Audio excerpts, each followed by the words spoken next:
అదేవిధంగా చూస్తే ప్రతి గర్భిణీ స్త్రీకి హాస్పిటల్లో ముందు బ్లడ్ రెడీగా తయారు చేసి పెడతారు. యాక్సిడెంట్స్లో ప్రతి సంవత్సరం 1,50,000 నుంచి దాదాపు 2 లక్షల మంది చనిపోతూ ఉంటారు. చనిపోయిన వాళ్ళని పక్కన పెడితే గాయపడ్డవారు ఇంకెన్ని లక్షల్లో ఉంటారో ఆలోచించండి. వాళ్ళకి ఎంత రక్తం అవసరం పడుతుందో ఆలోచించండి. తర్వాత మన దేశంలో 1,00,000 నుంచి 2 లక్షల వరకు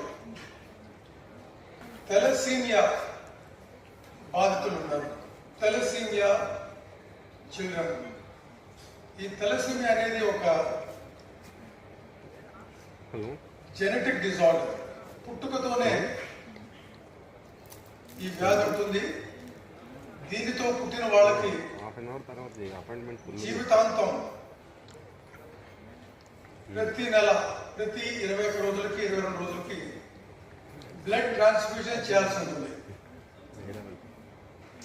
ఇటువంటి వాళ్ళు భారతదేశంలో 1,50,000 నుంచి 2 లక్షల మంది ఉంటారు. మొత్తానికి అసలు డీటెయిల్స్ ఫిగర్స్ కూడా కరెక్ట్ లేవు మా దగ్గర. ప్రతి సంవత్సరం 10 నుంచి 15,000 మంది వరకు కూడా ఈ థెలసీమియా వ్యాధితో శిశువులు జన్మిస్తుంటారు. చాలా మటుకు విలేజెస్ లో దీని గురించి అవగాహన కూడా ఉండదు. సో చిన్నపిల్లలు పుట్టిన తర్వాత తొందరగా చనిపోతూ ఉంటారు. దానివల్ల కారణం కూడా తెలుసుకోలేరు, వైద్యం అందుబాటులో లేక.